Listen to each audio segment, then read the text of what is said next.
जिस घर में कृष्ण केंद्र हो उसे गृहस्थ आश्रम कहते हैं। आश्रम का मतलब है जहाँ श्रम को थोड़ा सा आराम मिल जाए, है ना। थोड़ा पत्नी कर ले, थोड़ा पति कर ले, मिल करके ठाकुर जी की सेवा कर लें। वो जो भी खाएं उसका जो उच्चिष्ट बचे वो दोनों का खाना हो जाए। अपनी इंद्र तृप्ति के लिए कुछ भी न बनाते हैं न खाते हैं, उसको कहते हैं गृहस्थ आश्रम। आश्रम क्या है? जैसे आप जाओ हरिद्वार, वृंदावन, ऋषिकेश, तो वहाँ पर लोग बोलते हैं क्या है? बोले ये आश्रम है। कहाँ रुके हैं? बोले आश्रम में रुके हैं। तो आश्रम कौन सा स्थान है जहाँ पर रुकने की व्यवस्था होती है, प्रसाद खाने के लिए भोजन का भोजनालय होता है, एक छोटा सा मंदिर होता है, वहाँ कीर्तन होता है, उसी तो आश्रम कहते हो। होटल में और आश्रम में क्या फ़र्क है? कौन बताएगा? होटल और आश्रम, हरिद्वार में होटल भी हैं और आश्रम भी हैं। लोग बोलते हैं आप कहाँ रुके थे, होटल में कि आश्रम में? क्या डिफरेंस है दोनों में? प्रभु जी होटल में कीर्तन नहीं होता है। हाँ, होटल में कीर्तन नहीं होता और आश्रम में कीर्तन होता है। और जिस घर में कीर्तन नहीं होता वो क्या हो गया? होटल। तो उसे कहना चाहिए हम कहाँ रहते? बोले हम गृहस्थ होटल में हैं। अगर उसमें कीर्तन नहीं है तो गृहस्थ होटल हो गया, और अगर वहाँ कीर्तन है तो वह गृहस्थ आश्रम। कितने घरों में आठ कीर्तन हो रहा है? नहीं हो रहा ना, 2-4 जगह हो रहा है। तो जिन घरों में नहीं हो रहा वो क्या है? गृहस्थ होटल में। वहाँ पर पति आता है थका हुआ अपना थकान उतारने के लिए, और बस वो विश्राम करता है, सोता है और खाना खाता है और पैसे कमाने जाता है। और पत्नी भी इसीलिए प्यार से भेज देती है कि जो कमा के लाएगा उससे मैं अपने बढ़िया बढ़िया कपड़े खरीदूंगी। जिस दिन छुट्टी होती है उस दिन लड़ाई हो जाती है। तो उसे क्या कहेंगे? आश्रम, होटल। घर को भवन कहते हैं। भवन लिखते हैं ना, संस्कार भवन, गीता भवन, घर का नाम लगाते हैं। भवन में भ से क्या है? भगवान। अगर भवन में से भगवान ना हो तो क्या बचा? वन में कौन रहते हैं? तो इसलिए लड़ाई हो रही है छुट्टी के दिन। तो इसलिए क्या करें, हमें अगर सच में अपने जीवन का सदुपयोग करना है तो गृहस्थ को आश्रम बनाना चाहिए अपने घर को। रोज़ 3 घंटा कीर्तन जिस घर में हो उसे स्टैम्प किया जाता है गृहस्थ आश्रम। अब आप कहेंगे 3 घंटा तो नहीं हो सकता, बड़ा मुश्किल है। तो 2 घंटा जाप कर लो 16 माला का, और 1 घंटे में 15-15 मिनट की 2-3 आरती हो गई घर में, और 15 मिनट कीर्तन हो जाता है। तो इस प्रकार से 3 घंटा कीर्तन किया जाता है। कम से कम 15 मिनट तो कीर्तन होना ही चाहिए रोज़, अन्यथा उस घर को गृहस्थ आश्रम की स्टैंप नहीं लगेगी, सर्टिफाई नहीं मिलेगा। सर्टिफिकेट ले चाहिए गृहस्थ आश्रम में है। लोग बोलते ना क्या करें जी, हम मंदिर नहीं आ पाते, गृहस्थ आश्रम में है ना। झूठ बोलते हो, आश्रम में कहाँ हो? आश्रम में होते तो कीर्तन होता है ना। आप तो गृहस्थ होटल में हो, होटल में बिजी हो गए हो अपने, उसे गृह मेधी कहते हैं। इसीलिए शुक्राचार्य जी एक श्लोक में शिक्षा दे रहे हैं। शुक्राचार्य देवताओं के गुरु नहीं हैं, राक्षसों के गुरु हैं। शुक्राचार्य ने एक श्लोक बोला, आप मेरे साथ बोलिए। मंत्रस्सह तंत्रस्सह छिद्रम देश कालेरा अह वस्तुतः सर्वं करोति निश्छिद्रम अनुसंकीर्तनम तव। बोलिए। मंत्रस्य तंत्रस्य छिद्रम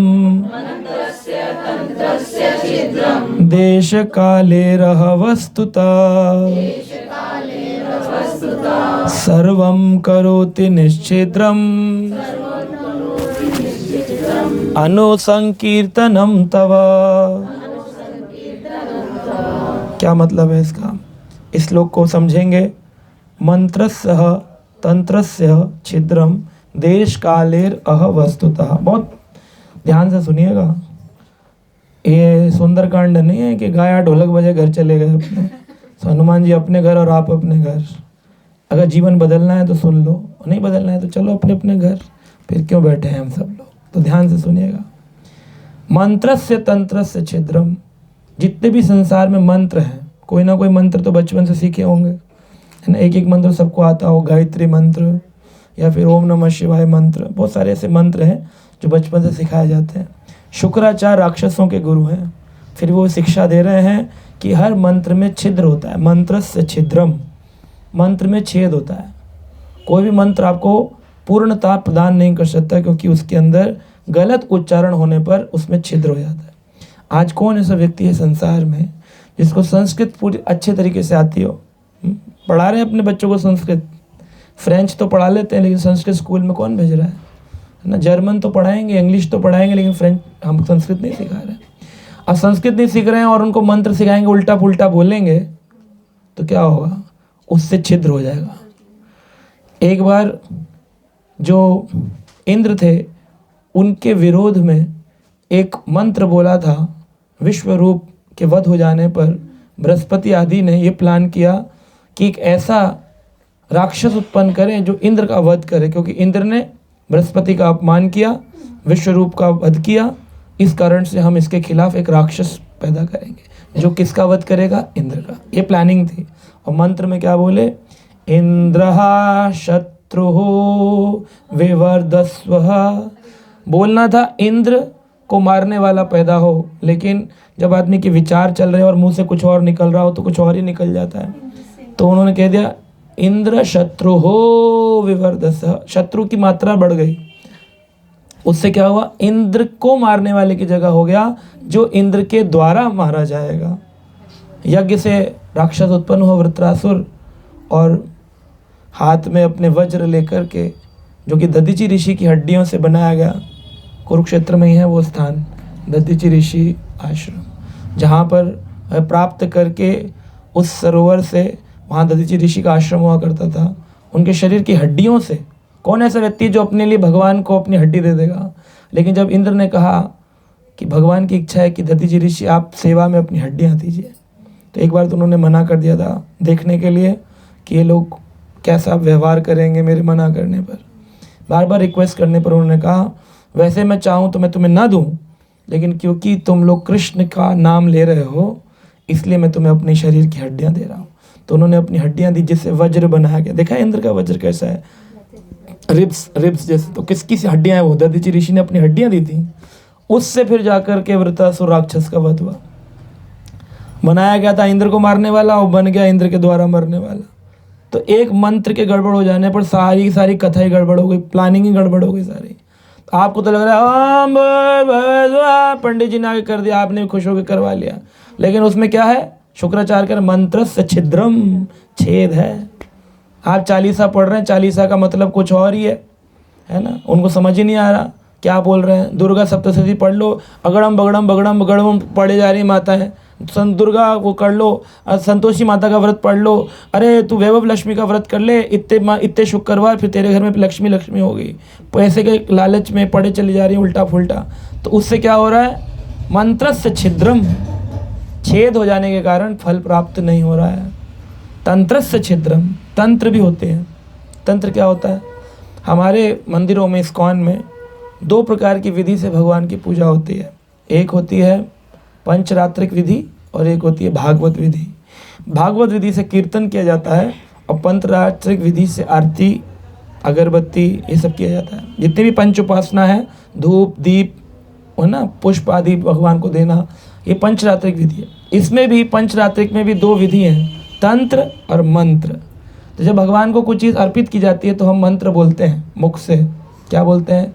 जैसे हमें मान लो धूप देना है तो क्या बोलेंगे? एषः धूपः, ये मंत्र है। आगे उनका बीज मंत्र भी बोलना क्या है? श्रीं क्लीं कृष्णाय राधा कृष्णभ्ये नमः। फिर एषः दीपः, है ना? फिर आपको बोलना है उसके बाद इदम अर्घ्यम। तो ये मंत्र के साथ में श्री गुरुभ्ये नमः, श्री परम गुरुभ्ये नमः, ये मंत्र हैं। और तंत्र क्या है? तंत्र होते हैं हाथ से मुद्राएं बनाते हैं, मत्स्य मुद्रा, धेनु मुद्रा, कच्छप मुद्रा। मंत्र तंत्र मिलाकर पंचरात्रिक विधि बनती है, तब भगवान की आरती होती है। अब आता तो है नहीं घरों में, ऐसे घुमाया जा रहा है गोल गोल गोल गोल गोल। तो उसमें क्या? छिद्रम, उसमें छेद है, उसका फल नहीं है। शुक्राचार्य जी कह रहे हैं किन किन चीज़ों के कारण ये चीज़ में छेद हो जाता है? देश काल अह वस्तुतः। देश, कौन से स्थान पर ये पूजा की जा रही है? अब बेड पे बैठे हुए हो, सोते सोते अगरबत्ती घुमाओगे, क्या फल मिलेगा? कुछ नहीं मिलेगा।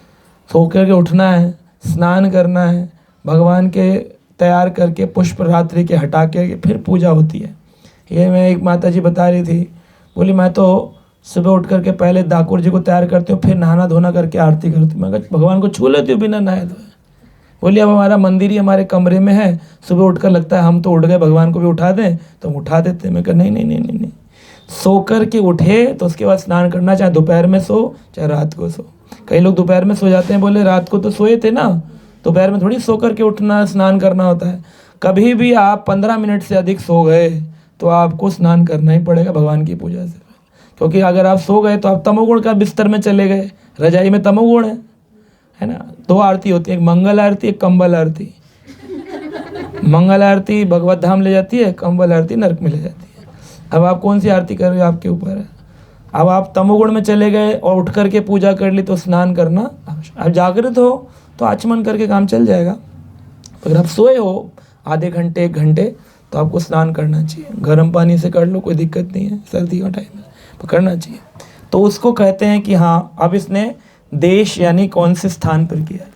भगवत गीता में बताया गया कोई भी कार्य करें उसमें देश यानी स्थान की बड़ी महत्वता है।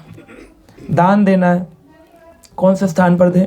अब जाएंगे कुरुक्षेत्र तो दान देने की स्थली है, वहाँ पे बचाने थोड़ी जा रहे, देने जा रहे हैं। जगन्नाथपुरी जाएंगे, वहाँ पर लोग कहते हैं अरे पंडित जी ने मुझे लूट लिया। ये पागल लोग बोलते हैं ऐसी बातें। जो भी वहाँ पर अगर आपसे कुछ ले रहा है तो वो आप पे बहुत बड़ी कृपा कर रहा है, क्योंकि वो दान क्षेत्र है।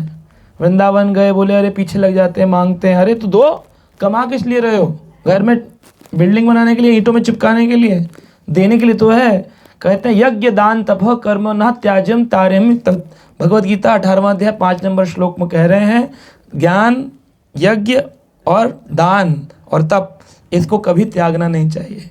चाहे बड़ा बड़ा ऋषि भी क्यों ना हो, सन्यासी भी क्यों ना हो, वो ये नहीं कह सकता यज्ञ दान तपः कर्म न त्याज्यम कार्यमेव तत्। इन 3 कार्यों को कभी त्यागना नहीं चाहिए। अब बताओ, नहीं जा के जो वृंदावन जाके पैसे बचा के लौट के आ रहा है, इसका पैसा किस काम का है। जो धाम में जाकर के, स्थान में जाकर के ना करे। ऐसी भोजन, दर्शन, एक धाम स्थान की, देश की बड़ी महिमा है। ऐसे अपने घर में भी मंदिर में किया गया जप, एक जप होता है मंदिर में बैठ के, एक जगह होता है ड्राइंग रूम में बैठ के, एक जगह होता है बिस्तर में बैठ के, एक होता है रजाई में लेट के, एक होता है सोते सोते करना। तो अब आप देख लो कौन सा जप आप कर रहे हो, उसका उतना ही फल मिलेगा आपको। सत्वगुण का जप होना चाहिए। दूसरा काल, कौन से काल में अपने भजन किया, मंत्र तंत्र कौन से काल में किया। सुबह का काल ब्रह्म मुहूर्त वेला सबसे अच्छा है। सुबह नहीं उठ सकते हो तो दोपहर में कर लो, दोपहर में नहीं कर सकते हो तो संध्या में कर लो। रात को 11 बजे 12 बजे कोई उसका फल तो है क्योंकि भगवान का नाम है, लेकिन उतना फल नहीं मिलेगा। रात को 12 बजे कौन से मंदिर में आरती होती है, प्रेत मंदिरों में, शमशान में होती है। अब कोई आदमी रात को 11 बजे आरती कर रहा हो तो कैसा है।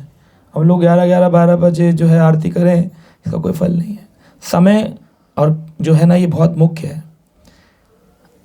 अदिति माता और कश्यप ऋषि जो थे, दिति और कश्यप, दिति माता ने संध्या काल 7 बजे कश्यप ऋषि से कहा था मुझे आपका संग करना है। उन्होंने कहा ये काल हम दोनों के संग के लिए ठीक नहीं है, पति पत्नी का संग भी एक परफेक्ट काल में होना चाहिए। तो उन्होंने कहा क्या होगा, बोला यह 7 बजे का समय भूतों के घूमने का समय है। अगर हम इस समय संग करेंगे हमारे घर संतान जो आएगी वो भूत प्रेत हो सकती है। दिति माता ने लेकिन माना नहीं, कश्यप ऋषि से रिक्वेस्ट करी कि मेरे को तो अभी इच्छा है। तो कश्यप ऋषि जो थे वो प्रजापति कहलाते हैं। उन्होंने कई सारी प्रजातियां उत्पन्न करी 13 पत्नियों से। दिति से दैत्य आए, राक्षस, अदिति से आदित्य है, सूर्य आदि सब जितने भी कश्यप ऋषि की संतानें हैं। धनु से दानव आए। तब दिति ने जब उस समय रिक्वेस्ट किया तो उनके गर्भ से हिरणाक्ष और हिरण्यकश्यप का जन्म। अब देखिए जिस समय बीज डाला गया माँ के गर्भ में वो काल बता देगा ये बच्चा कहाँ बनने वाला बड़े होके, है ना। तो इस तरह लिखा है। ये शास्त्र को समझने वाली बात है। किस काल पर कौन सा काम होना चाहिए ये बहुत मुख्य है। इसीलिए लोग पहले मुहूर्त पूछते थे कि कौन से मुहूर्त में काल किया जाए, कार्य किया जाए, क्योंकि मुहूर्त अगर बिगड़ गया तो सब कुछ बिगड़ जाएगा, फिर उस व्यक्ति का कार्य का फल नहीं मिलता है मुहूर्त के अंदर। इसीलिए ब्रह्म को जानने के लिए कौन सा मुहूर्त अच्छा है, ब्रह्म मुहूर्त, जिसमें ब्रह्म को जान सकते हैं, पर ब्रह्म को। ब्रह्म यानी आत्मा, पर ब्रह्म यानी परमात्मा। ब्रह्म को जानने का जो मुहूर्त है उसे ब्रह्म मुहूर्त कहते हैं। लेकिन ये काल निकल गया तो फिर आपको धीरे धीरे उसकी परसेंटेज जितना जितना काल ब्रह्म मुहूर्त से दिन बढ़ता जाएगा उतना उसका इफेक्ट कम होता जाएगा। तो अब आप कौन से काल में जप कर रहे हैं, कौन से काल में आप आरती पूजा कर रहे हैं, ये आपको देखना है। मंगल आरती 10 बजे करें, 12 बजे करें, उसका क्या फल है? भगवान की आरती तो है, लेकिन समय आपका क्या है? तो ये है मंत्रस्य तंत्रस्य छिद्रम देश काल अहम वस्तुतः। वस्तु में भी छिद्रम होता है। अपने घर में गृह प्रवेश कराया, शादी करवाई बेटी की, यज्ञ कुंड के लिए पंडित जी को बुलाया। यज्ञ कुंड होना चाहिए मिट्टी का, बनता किसका है आजकल? लोहे का, एल्युमिनियम का। तो वस्तु में भी छिद्रम, छेद है कि नहीं है? मंत्र में उच्चारण के कारण, तंत्र में मुद्राओं की गलती के कारण, देश स्थान की गलती के कारण, छोटे छोटे घर हैं, वस्तु दोष लगे हुए हैं सब जगह। कोई फ्लैट ऐसे बना हुआ है, कोई फ्लैट ऐसे बना हुआ, वस्तु दोष लगे हुए हैं। काल समय हमारे पास है नहीं, देर से सोकर उठ रहे हैं, तो हर चीज़ का दोष ही दोष है हमारे ऊपर। तो फिर काय बात की पूजा लगने वाली है हमारी? तो पूजा तो लगने वाली नहीं है आपकी, कितने भी कर लो, पूजा का कोई फल नहीं है। ये शुक्राचार्य ने बताया। आह वस्तुतः, और वस्तु के अंदर भी दोष है। घी लेके आओगे शुद्ध देसी घी मिलेगा? लकड़ी मिलेंगी शुद्ध? अभी एक पंडित जी आए थे शादी करने एक जगह, कह रहे हैं कि शादी करने तो आ गए, बोले यार लकड़ी नहीं लाए। तो उनसे बोल रहे जजमान से लकड़ी नहीं लाए। तो जजमान ने कहा पंडित जी आप हो कि हम हैं, लकड़ी आपको लानी चाहिए। इस बात पे बहस हो गई। जो मुहूर्त का समय था वो 1.5 घंटे लड़ाई में निकल गई। अब जिस कार्य के शुरू होने से पहले ही क्लेश हो, उस कार्य का क्या फल मिलने वाला? वही पीछे दिल्ली में एक जगह पर भागवत कथा हो रही थी, मुझे कोई बता रहा था, तो मैंने कहा भगवान ने हमको ऐसी कथाओं से दूर रखा है। कथा में जो कथावाचक थी स्त्री, उन्होंने कथा करना शुरू किया, और जो कीर्तन के लिए लोग बुलाए थे उनको लगा कि डोनेशन हमें कम मिलेगा, और कथावाचक से उनका कुछ बहस हो गई किसी बात को लेके। कथा का 6वां दिन चल रहा था, 7 दिन की कथा थी। तो नीचे से किसी एक व्यक्ति ने बोल दिया, जो यहाँ पूजा हो रहा है पीले कपड़े में, इसमें भागवत नहीं है। अगर इसमें भागवत हो तो हम जो है ना अपनी सारी संपत्ति यहीं पर आज भागवत में दे जाएंगे। किसी तबले वाले ने ऐसे प्रश्न कर दिया। तो जो स्त्री थी उसने कहा छूना मत, पहले भागवत पूर्ण हो जाने दो, उसके बाद देखना जो होगा। तो वो भिड़ गया, अभी दिखाओ अभी दिखाओ। 5-6 मुखिया और आ गए, अभी दिखाओ अभी दिखाओ। तो पीला कपड़ा खोला गया, तो उसके अंदर एक अखबार जो होता है उसके बंडल रखा हुआ था, भागवत नहीं था उसमें। तो जब ये हुआ तो वहाँ के MLA MP लोग भी आए हुए थे चीफ गेस्ट में, खूब लड़ाई झगड़ा हो गया। तो हमें बता रहे थे एक तबले वाले, बोले हमने सोचा अब यहाँ तो कुछ मिलेगा नहीं, तो हम बीच में से ही तबला मृदंग लेकर के निकल गए। तो इस तरह से भी कथाएं होती हैं। और 6ठे दिन में कथा झगड़े करके समाप्त हो गई। तो आप कौन सी कथा में जा रहे हैं पहले सोच लीजिएगा। ये हमारे यहाँ भी कथा होती है ना, पूछ लीजिएगा कौन है वो कथा करने वाला। मंत्रस्य तंत्रस्य छिद्रम देश काल अवस्तुतः। कोई भागवत के प्रमाण नहीं बोलते, सिर्फ भजन गाते हैं और नचाते लोगों को। और लोग नाच नाच के खुश होकर थक जाते हैं, घर जाके आलू पूड़ी खा के सो जाते हैं। लोग सोचते हैं भागवत सुन के आए। भागवत में श्लोक बताओ ना क्या सीखे। तो बता रहे हैं शुक्राचार्य जी कहते हैं ये सब कुछ तुम कर लोगे, सर्वम करोति निश्छिद्रम। इन सब वस्तुओं में छेद है, छिद्र है। एक पात्र है, उसमें आपने मैंगो रस भर दिया, लेकिन उसमें नीचे 4 छेद हैं, पीने तक बचेगा।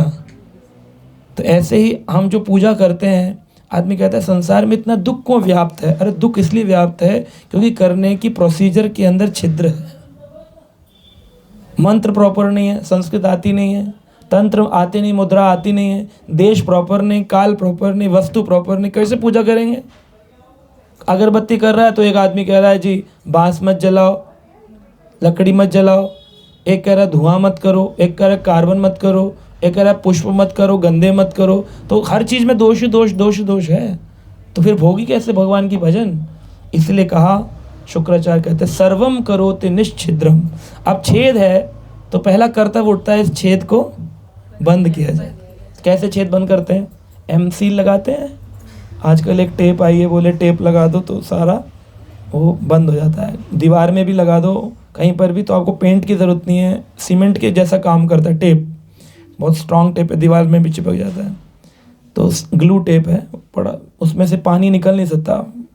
डैम के ऊपर भी लगा दो तो डैम, बड़े बड़े डैम को भी कवर कर सकता है, ऐसा टेप बनाया है। तो एमसील लगाना पड़ेगा, टेप लगाना पड़ेगा ताकि छिद्र, तो कह रहे सर्वम करोति निश्छिद्रम, एक ऐसी टेप बनाओ जो इन सारी गलतियों को छुपा कर एमसील लगा दे, तो जो थोड़ा बहुत भी अंदर कृपा भरी है वो भरी रहे, निकले ना। तो क्या करें इसके लिए? तो शुक्राचार्य जी कहते हैं अनुसंकीर्तनम तवह, तब वो भगवान वामन देव को कहते हैं कि प्रभु हम जानते हैं कि मंत्र में छिद्र है, तंत्र में छिद्र है, देश में छिद्र है, काल में छिद्र है, वस्तु में छिद्र है, लेकिन सभी छिद्रों को सर्वम करोति निश्छिद्रम अनुसंकीर्तनम, तब आपका कीर्तन कोई कर ले तो उसके सारे दोष समाप्त हो जाते हैं। बच गए। हरे कृष्णा कृष्णा कृष्णा हरे हरे, हरे राम राम राम हरे हरे, हरे कृष्णा कृष्णा कृष्णा हरे हरे राम राम राम हरे हरे। तो इस प्रकार से ये अंग भगवान का संकीर्तन यज्ञ जो है बहुत उत्तम है। हम घर में जो भी आरती का है, जैसे मंगल आरती, दर्शन आरती, गौर आरती, कोई भी क्रिया करें, घर में यज्ञ करें, हवन करें, विवाह उत्सव करें, जन्म उत्सव करें, विवाह वर्षगांठ उत्सव करें, सिल्वर जुबली, गोल्डन जुबली, कुछ भी बनाएं, लेकिन हर चीज़ में दोष होगा, लेकिन वो दोष बच जाएगा अगर कीर्तन होगा, है ना। तो हर काम में भगवान का कीर्तन करना मत भूलना। शादी हो, लोग भूल जाते हैं, शादी है, लड़की की शादी है, लड़की की शादी है तो क्या हो गया, प्रधानमंत्री का आना भी होना तो क्या हो गया, कुछ भी हो जाए, भगवान का कीर्तन के बिना वो दिन अधूरा है, वो क्रिया अधूरी है, उसमें आपको दोष लगेगा। कुछ भी कर लेना, प्रकांड से प्रगाढ़ विद्वान को बुलाकर पूजा करा लेना, संकीर्तन के बिना आपको फल मिलेगा नहीं। गृह प्रवेश कराते हैं लोग, ओम स्वाहा स्वाहा, बागे धुआं होता कमरे में, लोग बोल रहा, लेकिन संकीर्तन नहीं होता। संकीर्तन करना महायज्ञ है, कलयुग में केवल हरिनाम संकीर्तन यज्ञ है ना। कलयुग में भगवान ने अवतरण लिया अपने नाम के रूप में।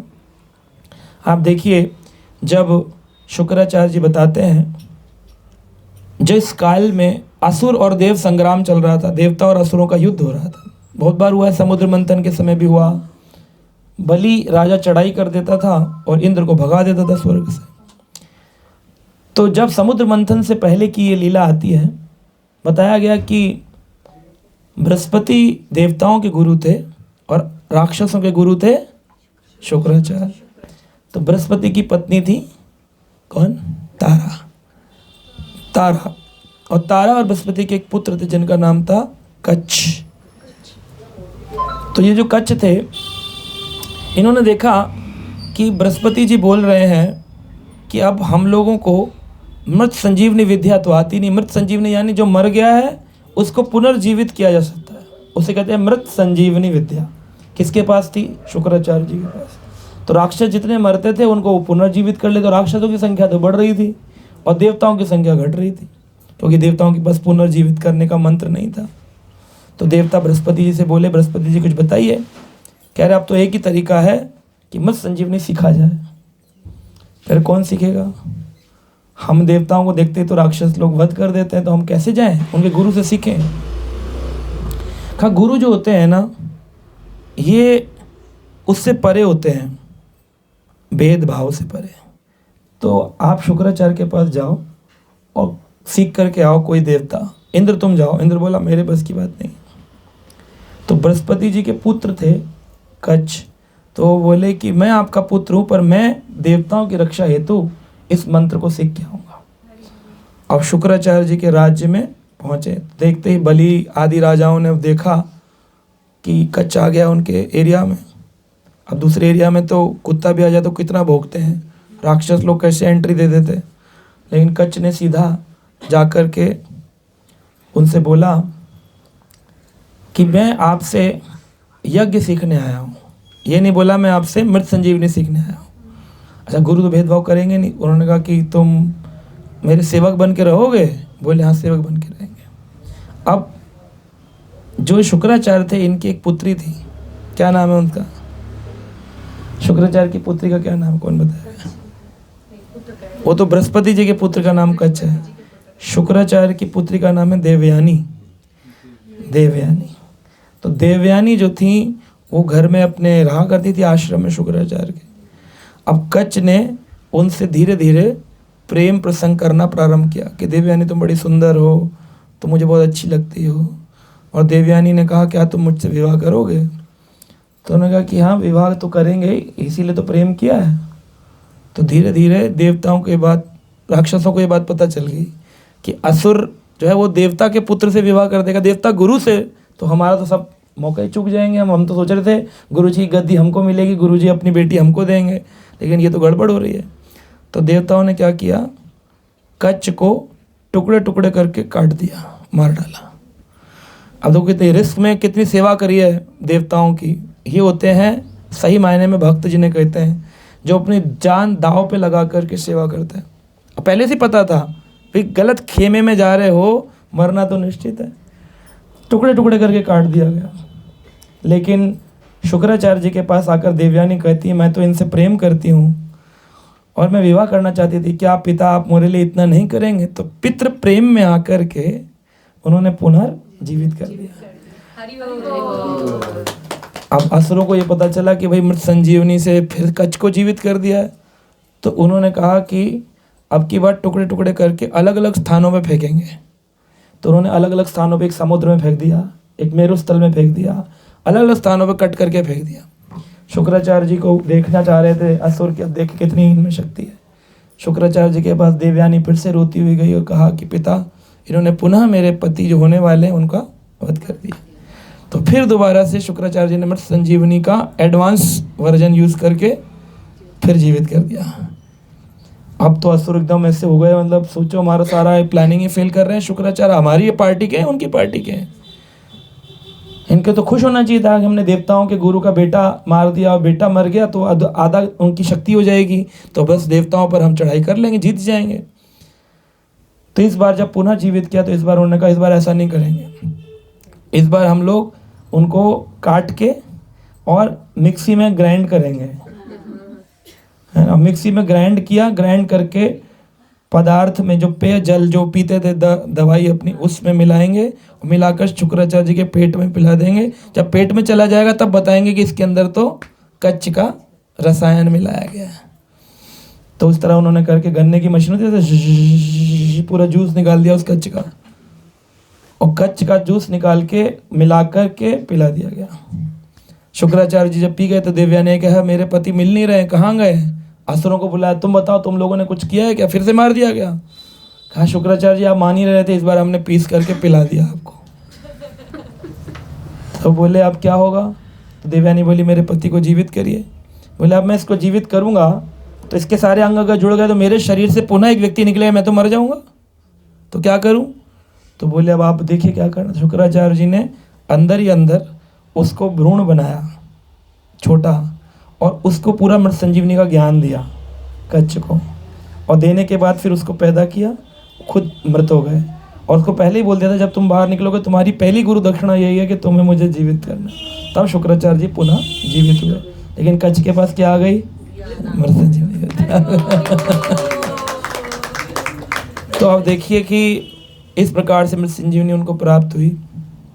और जब देवयानी ने कहा कि हमारा विवाह, बोले विवाह तो मैं कर नहीं सकता हूँ क्योंकि मुझे इस विद्या को लेके पहले अपने देवताओं की मदद करने के लिए जाना है। तब वो चले गए। तो फिर बाद में देवयानी का विवाह ययाति महाराज से हुआ, शर्मिष्ठा देवयानी का। तो ये भागवत में प्रसंग आता है। तो हम ये देखते हैं कि गुरु की सेवा किस प्रकार की जाती है, यह असुरों से भी हम सीख सकते हैं कि गुरु की सेवा में बड़ी शक्ति है। गुरु सेवा करने से अपने आप ही सारी के सारे क्रिया करने में आपकी रुचि उत्पन्न हो जाती है। जो गुरु द्रोही होते हैं या गुरु दोषी होते हैं, जो गुरु में दोष देखते हैं, है ना, वो उन लोगों को कभी भजन पक्का नहीं होता उनका। और जो अगर मान लो ज्ञान में कच्चे भी हों लेकिन उनका अगर गुरु के प्रति भजन श्रद्धा है तो उनका अपने आप ही भजन पक्का हो जाता है। तो इसलिए गुरु के प्रति शरणागति का भाव और संकीर्तन, ये दो चीज़ें व्यक्ति को आध्यात्मिक प्रगति करा सकती हैं, है ना। क्या क्या दो चीज़ हैं? गुरु के प्रति शरणागति और दूसरा नाम संकीर्तन के बिना कोई काम। आप आरती भूल गए, चल जाएगा। आपने हवन नहीं किया शादी में, चल जाएगा।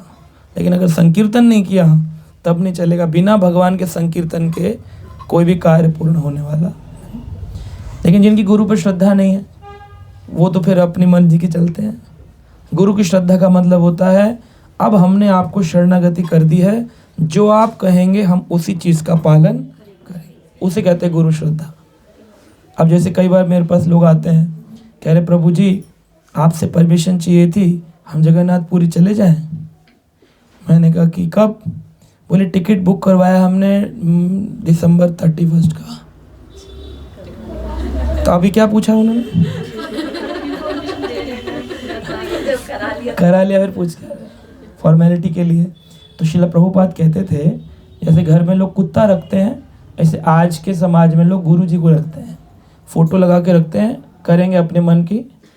कई बार तो लोग गुरु जी से एक्स्ट्रा आशीर्वाद भी ले रहे होते हैं।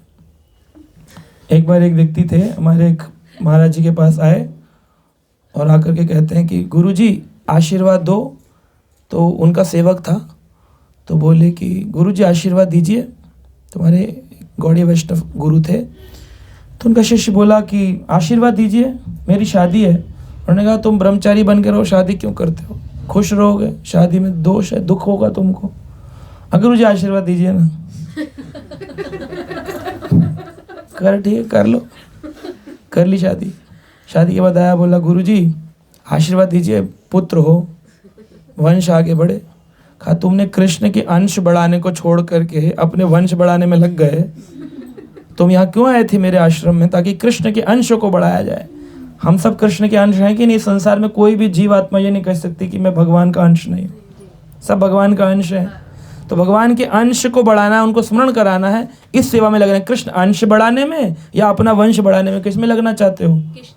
तो कृष्ण अंश बढ़ाने में, लेकिन लोग अपना वंश बढ़ाने में लग जाते। अगर कोई बच्चा आप ही का ब्रह्मचारी बन जाए, बात सुन के यही चल रहे हमारे साथ में, तो यही आ जाएंगे मेरे पीछे पीछे, नहीं आओगी।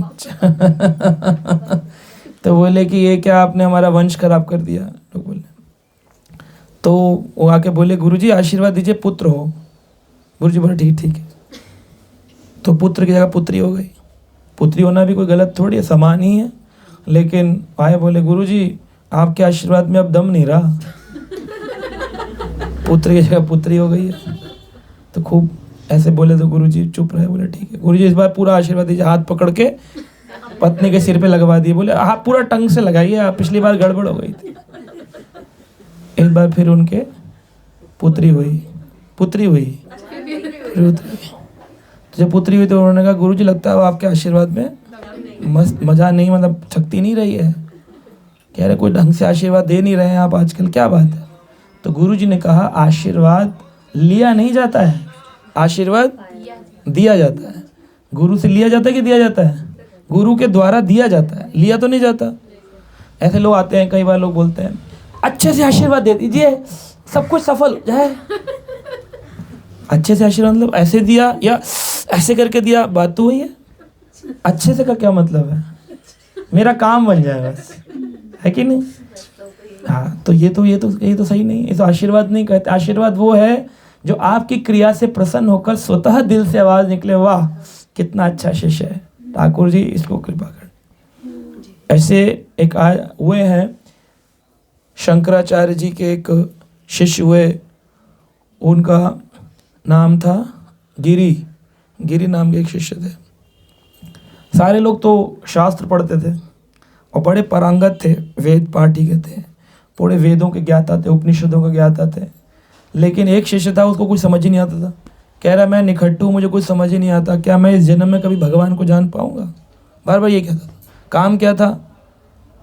गुरु जी के, शंकराचार्य जी के उठने से पहले उनके कपड़े धोकर के तैयार करके रखना, चरण पादुका, रात्रि में उनके सोने के बाद उनके पाँव दबाना। तो शंकराचार्य खुद ही 1.5-2 घंटे सो रहे हैं, क्योंकि स्वयं शिव जी के अवतार हैं। तो जब सो रहे हैं तो उनके पाँव दबा रहा है तो खुद लेट सो रहा है, और उनसे पहले उठ रहा है तो सोता ही नहीं था।